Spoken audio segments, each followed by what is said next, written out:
એ ચમત્કાર બધાને મદદ કરવાના હતા. પિત્તરને પાણીમાં ડૂબતો તો એને ખેંચી કાઢ્યો, એ પ્રભુનો ચમત્કાર હતો.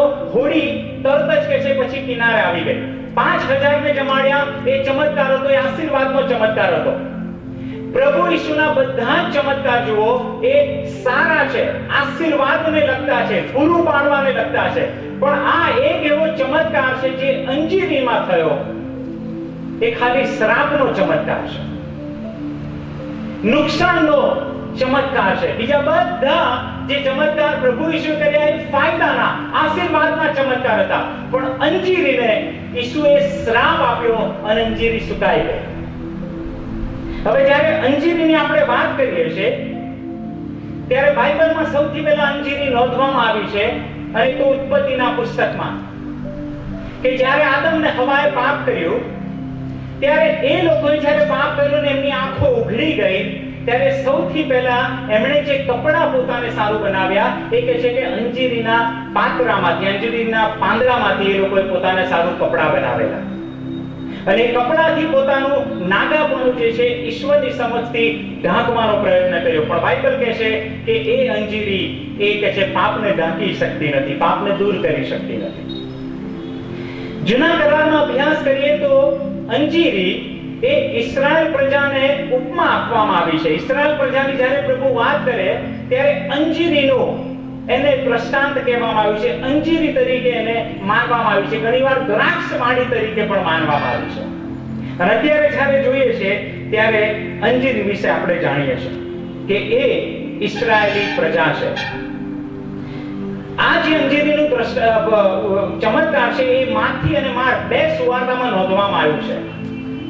પણ બંને સુવાર્તાને તમે જ્યારે ભેગી કરો અને વાંચો ત્યારે કેટલીક મૂંઝવણ ઊભી થાય એવી બાબતો છે. એ બાબત એવી છે કે માથી અહીંયા એવું કહે છે કે એકદમ અંજીરી સુકાઈ ગઈ. માથી એવું કહે છે અંજીરી એકદમ સુકાઈ ગઈ. પણ માર્કની સુવાર્તા તમે વાંચો ત્યારે બીજે દિવસે સવારે જ્યારે પ્રભુ અને એના શિષ્યો જતા હતા ત્યારે એ લોકોએ જે અંજીરી સુકાઈ ગઈ. તો પ્રશ્ન એ થાય કે ખરેખર અંજીરી ક્યારે સુકાઈ ગઈ? ઈસુ બોલ્યા ત્યારે જ સુકાઈ ગઈ કે પછી બીજે દિવસે સુકાઈ ગઈ? હવે એનો જવાબ આપણે જોવો હોય તો આપણે એ ધ્યાન રાખવું જોઈએ કે પ્રભુ ઈસુ આખા અઠવાડિયા દરમિયાન દિવસે યરૂશાલેમમાં રહેતા હતા અને રાત્રે બેથાનિયામાં પાછા જતા રહેતા હતા. એટલે આખો દિવસ યરૂશાલેમમાં પસાર કરે, મંદિરમાં હોય, યરૂશાલેમના રસ્તા પર હોય, પણ જેવી સાંજ પડે પ્રભુ બેથાનિયામાં પાછા જતા રહેતા હતા. એટલે એક બાબત શક્ય છે કે પ્રભુ સોમવારે સવારે જ્યારે બેથાનિયામાંથી નીકળ્યા હશે ત્યારે અંજીરીને એમણે શ્રાપ આપ્યો હશે અને શિષ્યોએ જોયું નહીં હોય અને એ લોકો યરૂશાલેમમાં ચાલ્યા ગયા હશે. અને જ્યારે યરૂશાલેમથી પાછા બેથાનિયામાં આવતા હશે ત્યારે રાત પડી ગઈ હશે અને એટલે રાત્રે શિષ્યોની નજર અંજીરી પર નહીં પડી હોય. પણ બીજે દિવસે સવારે જ્યારે પાછા યરૂશાલેમમાં જતા હતા ત્યારે એમણે જોયું હશે કે અંજીરી તો સુકાઈ ગઈ છે. આ એક જ બાબત કદાચ હોઈ શકે, પણ વ્યક્તિગત હું એવું માનું છું કે માથી જે કહે છે કે અંજીરી એકદમ સુકાઈ ગઈ. જ્યારે પ્રભુ ઈસુએ એને શ્રાપ આપ્યો ત્યારે એ અંજીરી સુકાઈ ગઈ. એનીવે, ક્યારે સુકાઈ ગઈ મહત્વનું નથી, પણ બાઇબલ કહે છે ઈસુ જે બોલ્યા એ થયું. ઈસુએ શ્રાપ આપ્યો અને અંજીરી સુકાઈ ગઈ. આ શાસ્ત્ર ભાગમાંથી કેટલીક મહત્વની બાબતો એ જોવા મળે છે. અને એટલે આજે જે મારે સંદેશો આપવાનો છે પ્રભુના વચનમાંથી, એનું જે શીર્ષક છે, એનો જે મુખ્ય વિષય છે એ તો એ છે કે ઈસુએ પાંદડા જોયા છે. ઈસુએ પાંદડા જોયા છે. પહેલી બાબત અહીંયા લખવામાં આવી છે માથીની સુવાર્તા 21મો અધ્યાય કે સવારે નગરમાં પાછો આવતા તે ભૂખ્યો થયો. પ્રભુ ઈસુ વિશે કહે છે સવારે જ્યારે નગરમાં પાછો આવતો ત્યારે ભૂખ્યો થયો. સવારનો પહોર છે, early in the morning, સવારે પ્રભુ ભૂખ્યો થયો. તો પ્રશ્ન એ થાય કે પ્રભુએ સવારનો નાસ્તો નહીં કર્યો હોય? બેથાનિયામાં એના ઘણા ભાલા રહેતા હતા જેમના ઘરે પ્રભુ ઉતર્યો હશે. એ લોકો ઈસુ એને સવારનું ખાવાનું નહીં આપ્યું હોય, નાસ્તો નહીં આપ્યો હોય? વહેલી સવારે પ્રભુ જ્યારે આવતો હતો ત્યારે બાઇબલ કહે છે ભૂખ્યો થયો. કેમ વહેલી સવારે પ્રભુ ભૂખ્યો થયો? જો આપણે અભ્યાસ કરીએ તો ખબર પડશે કે પ્રભુ જ્યારે બેથાનિયામાં જતા હતા ત્યારે બેથાનિયામાં જઈને પ્રભુ ઊંઘી નતા જતા. બેથાનિયામાં પણ મોડી રાત સુધી પ્રભુની મીટિંગો ચાલ્યા કરતી હતી. મોડી રાત સુધી લોકો એની પાસે આવતા હતા અને પ્રભુ એમને દેવના રાજ્યની વાતો કહેતો હતો, લોકોને સાજા કરતો હતો. મોડી રાત સુધી મીટિંગો ચાલતી હતી. અને બાઇબલ જે કહે છે એમ ઘણીવાર ઈસુને ખાવાની પણ તક મળતી નથી. અને હું માનું છું કે એ રાત્રે પણ ઈસુને ખાવાનું મળ્યું નહીં હોય, એ સમય મળ્યો નહીં, કારણ કે લોકોની મોડી રાત સુધી એટલી આવન જાવન હતી. અને પછી પ્રભુ ઈસુ વહેલી સવારે તો જાણે યજમાનને ખબર બી નહીં હોય એ રીતે ત્યાંથી નીકળી ગયો. અને એટલે કહેશે એ સવારે ભૂખ્યો હતો જ્યારે રસ્તામાં યરુશલેમમાં જતો હતો ત્યારે. બાળકો, ઈસુ વિશે આવું કેમ લખવામાં આવ્યું કે ભૂખ્યો થયો? એટલા માટે બાઇબલ કહેશે કે બાઇબલ તમને ને મને જણાવવા માંગે છે કે એ મનુષ્ય હતો. તમને ને મને જે ઊંઘ આવે છે એ ઈસુને ઊંઘ આવતી હતી. તમને ને મને જે ભૂખ લાગે છે એમ ઈસુને પણ ભૂખ લાગતી હતી, કેમ કે ઈસુ એ 100% મનુષ્ય હતા. તમારા અને મારા જેવા જે હતા. ફરક બાઇબલ કહે છે એટલો જ હતો. બીજા ગ્રંથીમાં લખવામાં આવ્યું છે કે તમારા અને મારા જેવો ભલે મનુષ્ય રહ્યો, ભલે એને ઊંઘ આવતી હોય, ભલે એને ભૂખ આવતી હોય, પણ કહે છે એ પાપ રહિત હતો. એટલો જ ફરક તમારા અને મારામાં હતો. અને ઈસુને ભૂખ લાગી એ બાબત બતાવે છે કે એ કહે છે કે મનુષ્ય છે.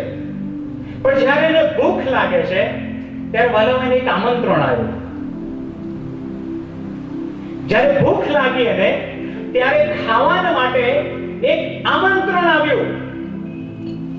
જેમ કોઈના ઘરે પાર્ટી હોય, મિજમાની હોય અને આપણને આમંત્રણ પત્રિકા આપવામાં આવે, કાગળ પર ડેકોરેટ કરેલું કાર્ડ હોય, કંકોત્રી હોય વગેરે, એ રીતે જે આમંત્રણ આપવામાં કે આવો, એ રીતે પ્રભુ ઈસુ જ્યારે ભૂખ્યા થયા ત્યારે ખાવાના માટે પ્રભુ ઈસુની પાસે એક આમંત્રણ આવ્યું.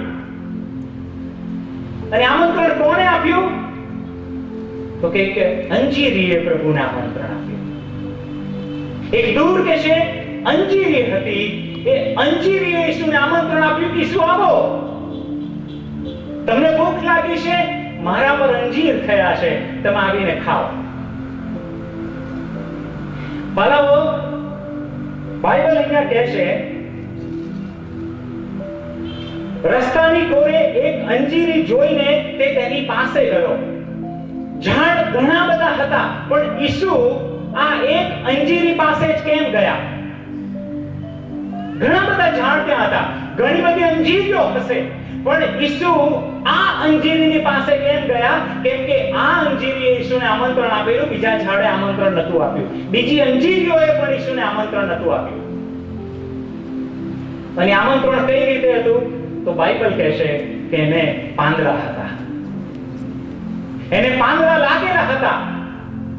અને એટલે ઈસુ જ્યારે એ બીજા કોઈ ઝાડની પાસે એટલા માટે નથી જતા, બીજી કોઈ અંજીરની પાસે એટલા માટે નથી જતા કેમ કે એને પાન નથી લાગ્યા, પણ આ અંજીરી પાસે ઈસુ એટલા માટે જાય છે કે અંજીરીને પાંદડા આવ્યા છે. અને પેલેસ્ટાઈનમાં એ સમય એવું કહેવાય છે કે જે અંજીરીને પાંદડા આવ્યા હોય એ અંજીરીને ફળ આવી ગયા હોય.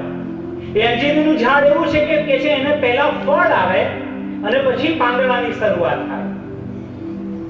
એટલે જ્યારે પાંદડા આવે તો પાંદડા એક આમંત્રણ છે કે મારામાં હવે અંજીર ઉગ્યા છે. અને ઈસુને જ્યારે આ અંજીરી આમંત્રણ આપ્યું, બતાવે પાંદડા બતાવ્યા કે જો ઈસુ મને પાંદડા છે, બીજાને પાંદડા નથી, બીજાની પાસે ના જઈશ, મારી પાસે ઈસુ તું આવી, કેમ કે મારી પાસે પાંદડા છે. અને પાંદડા છે તો એની સાબિતી છે કે મારી પાસે એક અંજીર પણ થયા છે. બાળકો, મેં જે કીધું કે અંજીરીને ઇસ્રાયેલની ઉપમા આપવામાં આવેલી છે ઘણી બધી વાર. આ અંજીરી કોણ છે? તો કે એ અંજીરી ઇસ્રાયેલની પ્રજા છે. ઇસ્રાયેલની પ્રજાએ પણ પાંદડા બતાવ્યા. મસીહાને, યહોવાને પાંદડા બતાવ્યા કે અમારી પાસે પાંદડા છે, અમારી પાસે ફળ છે, અમે ફળવંત પ્રજા છીએ. રોમનોનો પત્ર બહુ સરસ યહૂદીઓ વિશે લખવામાં આવ્યું છે એનો 2 અધ્યાય. યહૂદીઓ પાસે કયા પાંદડા હતા એ અહીંયા નોંધવામાં આવ્યું છે. રોમનોને પત્ર એનો 2 અધ્યાય એની 17મી કલમ. અને ત્યાં એવું લખવામાં આવ્યું છે, પણ જો તું યહૂદી કહેવાય છે અને નિયમ શાસ્ત્ર પર આધાર રાખે છે. એટલે સૌથી પહેલા તો યહૂદીઓ પાસે જે પાંદડા હતા ત્યાં પહેલી બાબત નોંધવામાં આવે છે. પાંદડા એટલે યહૂદીઓ પાસે જે બાબત હતી એ પહેલી કહે છે કે નિયમ શાસ્ત્ર હતું. બીજી કોઈ પ્રજાને નિયમ શાસ્ત્ર આપવામાં આવ્યું નહોતું, પણ પહાડ પર યહોવા દેવે મૂસાને નિયમ શાસ્ત્ર આપ્યું, કે જે મૂસાને નિયમ શાસ્ત્ર એ યહૂદી જે ઇસ્રાયેલી પ્રજા હતી એના માટે. બીજી બાબત કહે છે કે દેવ વિશે અભિમાન ધરાવે છે. નિયમ શાસ્ત્રના પાંદડા. બીજું કહે છે દેવ વિશે અભિમાનના પાંદડા કે અમે દેવની પ્રજા છીએ. યહૂદીઓ હંમેશા એના માટે ગર્વ કરતા હતા. અમે કોણ? અમે દેવની પ્રજા. તમે કોણ? તો કે અમે યહોવાની પ્રજા. યહોવા અમારો દેવ છે. ઇબ્રાહીમ, ઈસાક, યાકૂબનો દેવ એ અમારો દેવ છે. આ એ યહૂદીઓનો અભિમાન હતું. પછી કહે છે તું નિયમ શાસ્ત્ર શીખેલો હોય, સારું નરસું પારખી જાણે છે. સારું નરસું પારખવાના પણ પાંદડા એ ઇસ્રાયેલી પ્રજા પાસે હતા. એ શું કહે છે? અમને ખબર છે સાચું શું અને ખોટું શું અમે જાણીએ છીએ. આગળ કહે છે પોતાના વિશે નિશ્ચયપૂર્વક માને છે કે આંધળાઓને દોરનાર છે.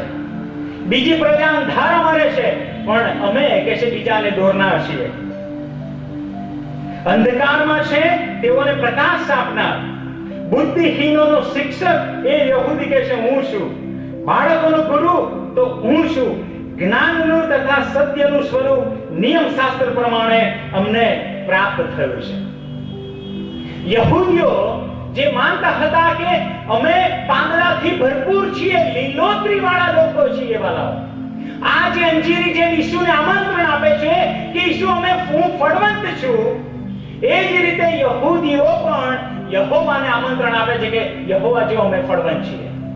અમારામાં બધી સારી બાબતો છે. શું છે? તો કે અમારી પાસે નિયમ શાસ્ત્ર છે, અમારી પાસે દેવ છે, અમારી પાસે ઇબ્રાહીમ છે જે અમારો બાપ છે, અમારી પાસે મંદિર છે, અમારી પાસે પ્રબોધકો છે, અમારી પાસે આટલું બધું છે. અમે દેવની પ્રજા છીએ. આ પાંદડા ઇસ્રાયેલ પ્રજા બતાવે છે પોતાના કે જો અમે આ છીએ. આમંત્રણ આપે છે કે આવો અને ફળ જુઓ, અમે ફળવંત પ્રજા છીએ. મારો આજે સવારે જો તમે બાઇબલ અભ્યાસમાં આવ્યા હો તો તમને ખબર હશે કે યશાયાના પુસ્તકમાં 5મા અધ્યાયમાં ઇસ્રાયેલીઓને ત્યાં દ્રાક્ષવાડીની ઉપમા આપવામાં આવેલી છે.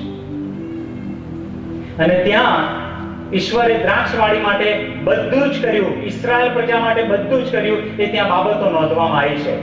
યશાયાનું પુસ્તક એના 5મા અધ્યાયમાં તમે ઘરે જઈને જોઈ શકો છો કે બધી જ બાબતો ઈશ્વરે રસાળ ટેકરી પર એટલે ફળદ્રુપ જમીન પર એને રોપી. અને એ રસાળ ટેકરી એટલે ઇસ્રાયેલ માટે શું? કનાનનો દેશ, દૂધ મધથી રેલમછેલ વાળો દેશ. એ કહે છે ઇસ્રાયેલને ઈશ્વરે આપ્યો. એમાંથી પછી કહે છે એને ખોદી કોચી જમીન કરી નાખી. એમાંથી પથરા વીણી કાઢ્યા. પથરા વીણ્યા એટલે જે અવરોધરૂપ બાબતો હતી ઇસ્રાયેલ માટે એ બધી દૂર કરી. એવી પ્રજાઓ હતી કે જે ઇસ્રાયેલને અવરોધરૂપ હતી, ઈશ્વરે બધી અવરોધરૂપ પ્રજાઓને દૂર કરી દીધી. બુરજ બનાવ્યો, રક્ષણ આપ્યું, પ્રબોધકો મોકલ્યા. ઈશ્વરે ઇસ્રાયેલી પ્રજાને માટે સગળી સારી બાબતો કરી. અને એટલે ઇસ્રાયેલ પ્રજા કહે છે અમે લીલીછમ પ્રજા છીએ, પાંદડાવાળી પ્રજા છીએ. અમારે પાંદડા આવ્યા છે, અને પાંદડા આવ્યા છે એનો અર્થ એ કે અમારે ફળ પણ લાગ્યા છે. અમે કહે છે ફળવંત પ્રજા છીએ. બાળકો, જ્યારે ઈસુને આમંત્રણ આપવામાં આવ્યું અંજીરી દ્વારા કે ઈસુ બીજી કોઈ નહીં પણ હું તને ફળ આપીશ, તું મારી પાસે આય, તો ઈસુ કહે છે કે મને પાંદડા દેખાયા છે, મેં પાંદડા જોયા છે.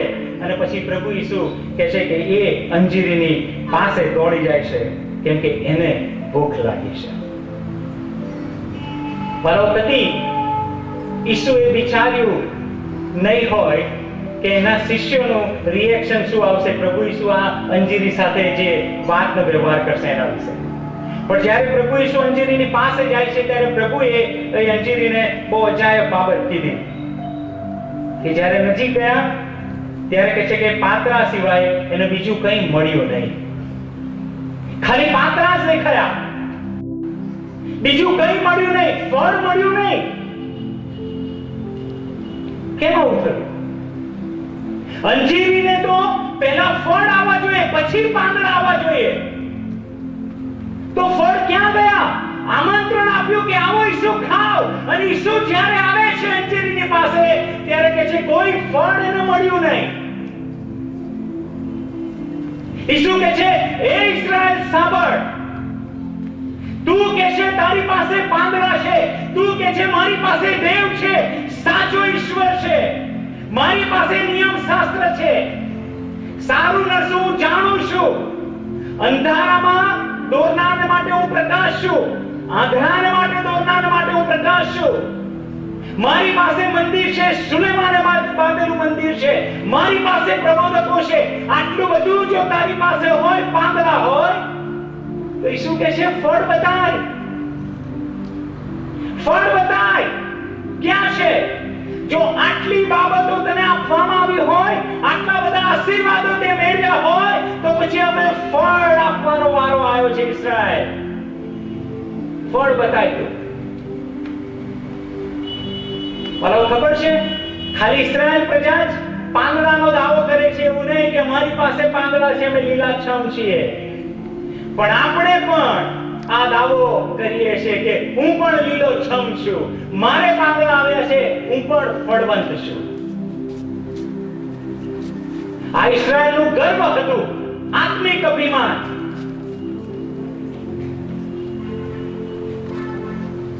ઘણીવાર ઈસુને આપણે પણ આમંત્રણ આપીએ છીએ કે ઈસુ આવો, હું લીલોછમ છું.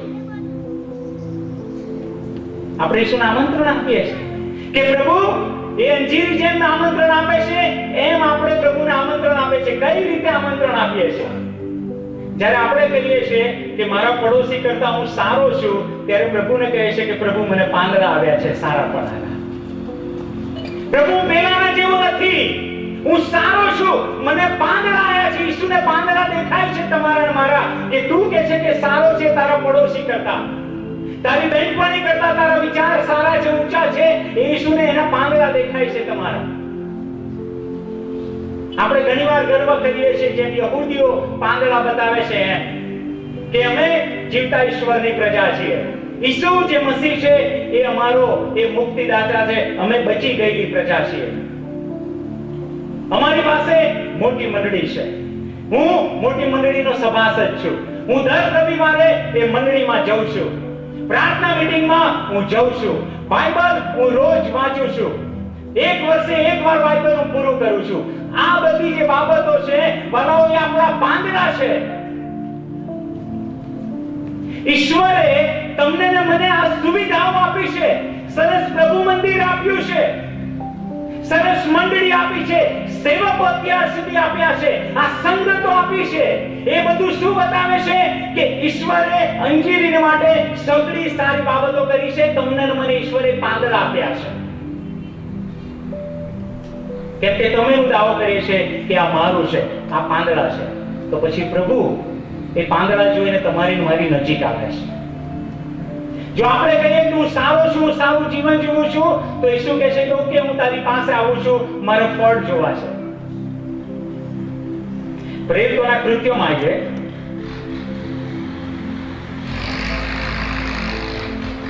એનો 5મો અધ્યાય. ત્યાં પતિ પત્ની વિશે વાત કરવામાં આવી છે કે જેમણે પોતાના પાંદડા બતાવ્યા. પ્રેરિતોના કૃત્યો એનો 5મો અધ્યાય. અનાન્યા અને સાફીરા. અનાન્યા અને સાફીરાના પાંદડા કયા હતા? એ કઈ બાબતો બતાવતા હતા કે અમે બંને લીલાછમ છીએ? એ આગળની કલમોમાં 4થો અધ્યાય એની 32મી કલમમાં લખવામાં આવ્યું છે. વિશ્વાસ કરનારાઓનું મંડળ એક મનનું તથા એક જીવનું હતું, અને પોતાના જે વાના હતા તેમાંનું કંઈ મારું પોતાનું છે એવું કોઈ કહેતું નહીં. જો આ શરૂઆતની મંડળીની વાત કરવામાં આવી છે. આ મારું છે એવું કોઈ કહેતું નતું. આ ઘર મારું છે એવું કોઈ કહેતું નતું. આ અનાજ ઘઉં મેં ભર્યા છે આખા વર્ષના માટે એ કોઈ કહેતું નતું કે આ મારું છે. આ મારું વાહન છે, બાઇક છે, કાર છે, આ મારું છે એવું શરૂઆતની મંડળી નતા કહેતા. પણ શું કહેતા હતા? આ તો કે છે સર્વ સામાન્ય છે, બધાને માટે છે, મારું નથી, સર્વ સામાન્ય છે. અને પછી એ લોકો કહેશે 34મી કલમ, કોઈને કશાની અછત નથી. કેમ અછત નથી? કેમ કે જેટલાની પાસે ભોંય કે ઘર હતા તેટલા એ વેચી નાખતા. એ જ્યારે વેચી નાખતા અને એના જે પૈસા આવે એ પ્રેરિતોના પગ આગળ મૂકી દે, પ્રેરિતોના આપી દે અને પ્રેરિતો પછી જેને જરૂર હોય એ રીતે વહેંચી આપે. અનાનિયા અને સાફીરાને પૂછવામાં આવ્યું કે તમે લોકો કોણ છો? તો અનાનિયા સાફીરા કહે છે અમે આવી મંડળીના સભાસદ છીએ કે જે મંડળી કહે છે અમારા માટે બધું સર્વ સામાન્ય છે, અમારું કશું છે નહીં. અમારી પાસે જે જમીનનો ટુકડો છે એ કે છે મિલકત છે એ અમારી નથી, સર્વ સામાન્ય છે, બધાની છે. અમે એવા લોકો છીએ, એ અમારા પાંદડા છે, જુઓ તમે. અમે એવા મંડળીના સભ્ય છીએ. જ્યારે અનાનિયા અને સાફીરા આવો પાંદડા હોવાનો અથવા તો ફળ હોવાનો દાવો કરે છે કે મારી પાસે ફળ છે, પાંદડા લાગ્યા છે, તો ઈસુએ પાંદડા જોવા જાય છે અને ઈસુને 5મા અધ્યાયમાં એમને પાંદડા જોવા મળે છે, એમના ફળ જોવા મળે છે. ત્યાં આપણે જોઈએ છે એમની વાર્તા. અનાનિયા અને સાફીરાએ પછી શું કર્યું? એમણે એક બાજુ તો એવો દાવો કર્યો, દેખાવ કર્યો પાંદડાનો કે આ અમારી જે મિલકત છે અમારી નથી, ખરેખર સર્વ સામાન્ય મંડળીની છે. પણ જ્યારે ખરેખર એ લોકોએ મિલકત વેચી ત્યારે જે રૂપિયા આવ્યા એ પૂરેપૂરા રૂપિયા પ્રેરિતોના પગમાં એ લોકોએ મૂક્યા નહીં. પણ કે છે એમાંથી થોડું જ એ લોકોએ જ્યારે પ્રેરિતોને આપ્યું અને થોડું પોતાની પાસે રાખી મૂક્યું. દાવો શું કર્યો? અમારી મિલકત એ અમારી નથી, સર્વ સામાન્ય છે, મંડળીની છે. પણ બીજી બાજુ ખરેખર જ્યારે ઈસુ ફળ જોવા જાય છે, ફળ લાગ્યા છે કે નહીં જોવા જાય છે, ત્યારે ફળ કયા છે? છેતરપિંડીનું ફળ જોવા મળે છે, જૂઠું બોલવાનું ફળ જોવા મળે છે. પિતરે કીધું આટલું જ હતું, તો કે હા આટલું જ છે. બનાવો આ બધા પાંદડા એ દાવા છે કે અમે ફળવંત છીએ, અમે સારી પ્રજા છીએ, બીજી પ્રજા કરતા, બીજા વિશ્વાસના લોકો કરતા અમે બહુ સારા વિશ્વાસી છીએ. ઈસુ અમારો છે, અમારી પાસે સગળી સારી બાબતો છે. ઈસુ કહે છે સરસ, તમારી પાસે બધું સારું છે તો બહુ સારું કહેવાય. તમે જો પાંદડા બતાવો છો તો હું બીજી કોઈ અંજીરી પાસે નહીં જાઉં, તમારી પાસે આવીશ, કેમ કે તમે એવું કહો છો કે પાંદડા મને લાગ્યા છે. ઈસુ પછી એ કહે છે હું તમારી પાસે આવીશ. ઈસુ એમની પાસે જાય છે કે જેને પાંદડા લાગ્યા છે. ભલો શિષ્યોની વાત કરીએ. પ્રભુના જે શિષ્યો, આ જે છેલ્લું અઠવાડિયું પ્રભુનું હતું પૃથ્વી પરનું, ત્યારે પ્રભુએ જે ગૌરવી ઈશ્વર છે એને બહુ અજાયબ બાબત કરી કે એના શિષ્યોને એને પગ ધોયા. ગુરુ એ કદી શિષ્યોના પગ ધોવે નહીં, શિષ્યો ગુરુના પગ ધોવે. પણ પ્રભુ ઈશ્વરે એના શિષ્યોને આખો અલગ નમૂનો, ઉલટો નમૂનો આપી દીધો કે ગુરુ થઈને શિષ્યોના પગ ધોવે છે. અને પછી એ શિષ્યોને જ્યારે પૂછવામાં આવે કે તમે કોના શિષ્ય છો, તો એ કહે છે કે અમે ઈસુના શિષ્ય છીએ. ઈસુ ગુરુના શિષ્ય છે કે જેણે એમને નમૂનો આપ્યો છે કે અમારે એકબીજાના પગ ધોવા જોઈએ. એ ગુરુએ જો અમારે પગ ધોયા તો અમારે બીજાના પગ ધોવા જોઈએ, અમારે બીજાની સેવા કરવી જોઈએ. અમે એવા ગુરુની પ્રજા છીએ, અમે એવા ગુરુના ચેલા છીએ. આ શિષ્યોને પૂછો તો એ શિષ્યોના પાંદડા છે કે અમે ફળવંત છીએ, લીલા છે. કયા? તો કે અમે એકબીજાની સેવા કરીએ છીએ. પણ મારા દુઃખની બાબત આ શિષ્યો માટે કઈ છે કે જે સેવા કરવાનો દાવો કરે છે, પણ પ્રભુ ઈસુ જ્યારે આ બાબત કરે છે પછી તરત જ તમે જુઓ તો એ શિષ્યો અંદર ઝઘડે છે કે આપણામાં મોટો કોણ. તરત જ ઈસુએ એક નમૂનો બતાવ્યો કે ગુરુ થઈને હું તમારા પગ ધોઉં છું. એની થોડી જ વાર પછી શિષ્યો ઝઘડે છે કે આપણામાં મોટો કોણ. લીડર કોણ, ઓફિસર કોણ, મોટો માણસ કોણ આપણામાં? પ્રભુએ હમણાં જ નમૂનો આપ્યો. શિષ્યો જ્યારે કહે છે અમને નમ્રતાના પાના લાગ્યા છે, ઈસુના શિષ્યો છીએ, અમે શીખ્યા છે કે એકબીજાના પગ ધોવા જોઈએ. ઈસુ કહે છે કે સારું, હું તમને હવે ફળ મારે જોવા છે. ફળ કયા છે? ઈસુ આવીને જોવે છે તો કહે છે કે એ લોકો ઝઘડી રહ્યા છે કે ઈસુની ટીમનો સૌથી મોટો સભ્ય કોણ. સેવા કરવાની જગ્યાએ સેવા કરાવવાનો એ લોકો શોધતા હતા. બાળકો, અંજીરી જે ઈસુને આમંત્રણ આપે છે, એ ઇસ્રાએલ પ્રજા જ નહીં, એ અનાનિયાસ સાફીરા જ નહીં, એ શિષ્યો નહીં, પણ માનવો તમે હું પણ આ અંજીરી જેવા છીએ કે લીલાછમ હોવાનો દાવો કરીએ છીએ. ઈસુને કહીએ છીએ કે ઈસુ અમે લીલાછમ છીએ, બીજા લોકો કરતા સારા છે. બોલાવના પાંદડાથી તમારો ને મારો ઈસુ ન્યાય નથી કરતો. પાંદડા જોઈને ઈસુ કહેતા નથી કે તમે ફળવંત છો કે નહીં. જો પાંદડા હોવાનો અંજીરી દાવો કરે છે એટલા જ માટે ઈસુ જાય છે. અને જ્યારે ઈસુ એની પાસે જાય છે ત્યારે ઈસુ નિરાશ થાય છે કે જે મેં આશા રાખી હતી એ તમારી પાસે નથી. અને ત્યારે પછી ઈસુએ શું કર્યું? કે છે કે એ અંજીરીને શ્રાપ આપ્યો. શ્રાપ આપ્યો. આ સૌથી પહેલું અને છેલ્લો ચમત્કાર છે કે જે શ્રાપનો છે, નુકસાનનો છે. એને શ્રાપ આપ્યો કે હવેથી, બહુ ધ્યાનથી સાંભળજો, એ શ્રાપ કેવો છે કે હવેથી તારા પરથી કોઈ ફળ ન ખાવ, કોઈ તારા પરથી હવે ફળ ખાશે નહીં. પણ ખરેખર થયું શું? એનું ફળ નહીં ખાવાનો શ્રાપ આપ્યો, પણ એ અંજીરીનું ખરેખર થયું શું? અંજીરી સુકાઈ ગઈ. ધ્યાનથી વાંચો બાઇબલ. ઈસુએ અંજીરી સુકાઈ જાય એવો શ્રાપ નથી આપ્યો કે અંજીરી સુકાઈ જાય. ઈસુએ તો શ્રાપ એ આપ્યો કે હવેથી તારા પરથી કોઈ ફળ ન ખાવ. તો અંજીરી સુકાઈ કેમ ગઈ? ફળ નહીં ખાવાનો શ્રાપ, પણ અંજીરી સુકાઈ ગઈ. મારો જે અંજીરીને ફળ ના લાગે, કાયમના માટે ફળ ના લાગે, એ અંજીરીનું અસ્તિત્વ શું કામનું? જેને કદી હવે ફળ લાગવાના ના હોય એ અંજીરીને બગીચામાં રાખીને કરવાનું શું? કશું જ નહીં.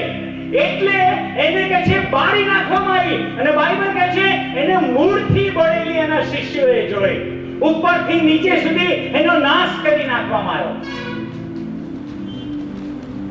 મારો અહીંયા આપણે ભૂલ કરી બેસીએ છે કે અંજીરીનો નાશ કર્યો એટલે શું?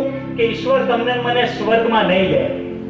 જો તમે ફળ વાળા નહીં બનીએ, ખાલી પાંદડા બતાવીશું, દાવો કરીશું, પવિત્ર હોવાનો, સારા હોવાનો દાવો કરીશું, પણ જો ફળ નહીં હોય તો એ નાશમાં નાખી દેશે, બાળી નાખશે, સૂકવી નાખશે.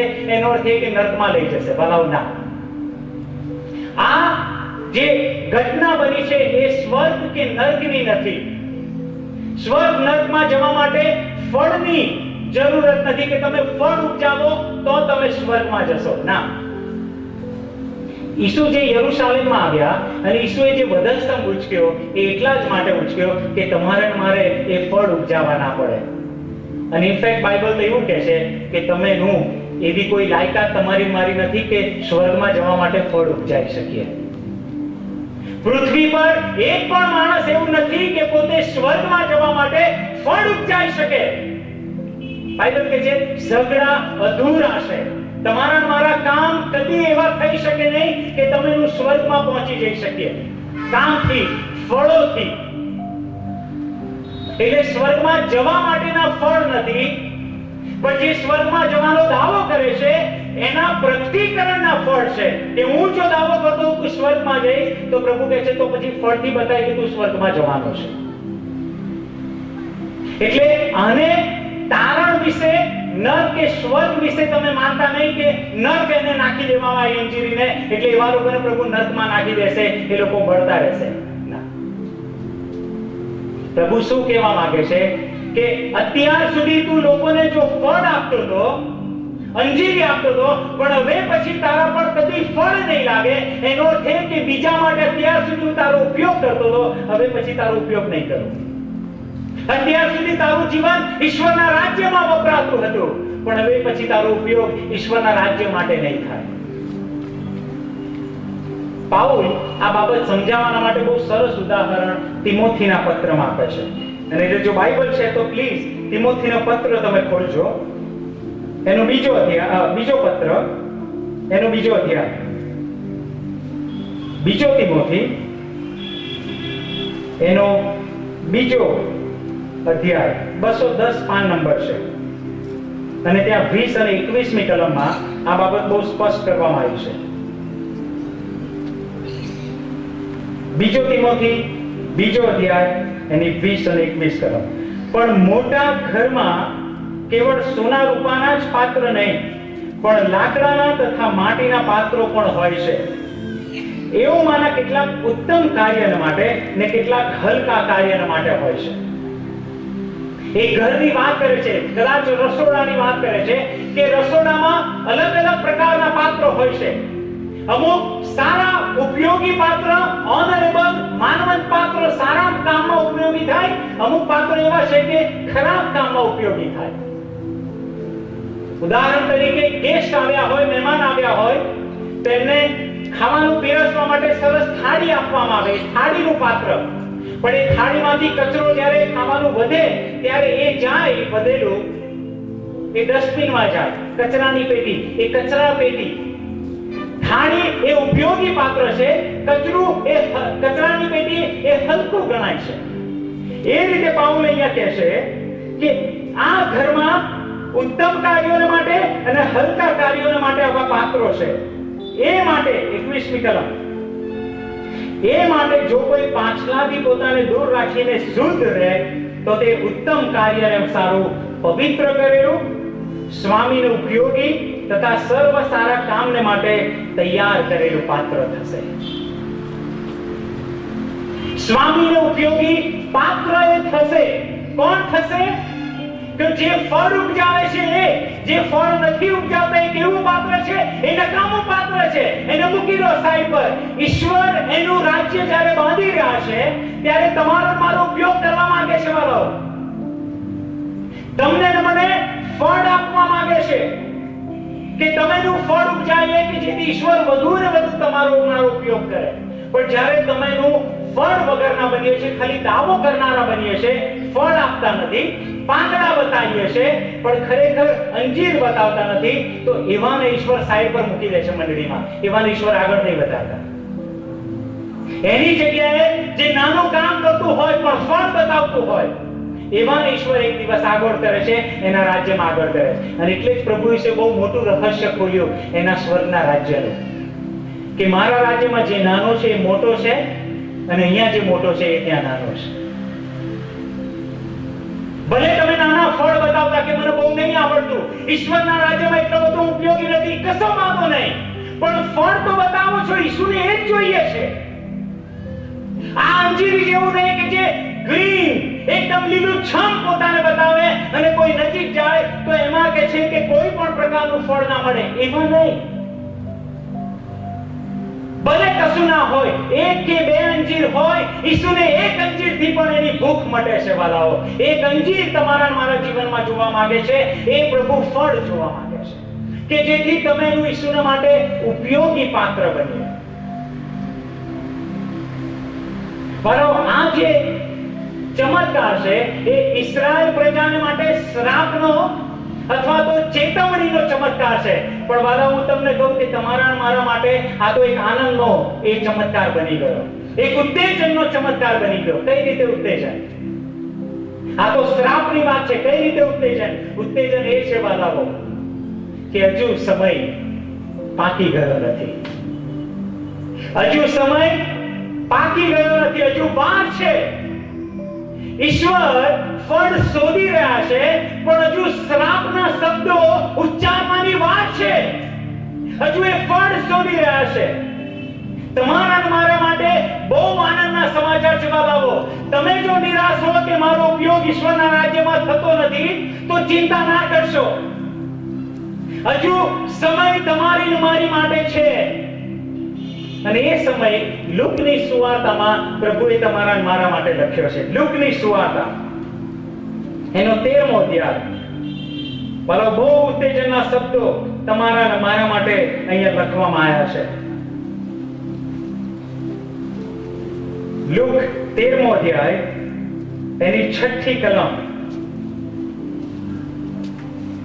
વળી તેને આ દ્રષ્ટાંત કહ્યું કે કોઈ એક માણસની દ્રાક્ષવાડીમાં એક અંજીરી રોપેલી હતી. જો એ અંજીરીની વાત કરવામાં આવી છે. તે તેના પરથી ફળ શોધતો આવ્યો, પણ એકેય જડ્યું નહીં.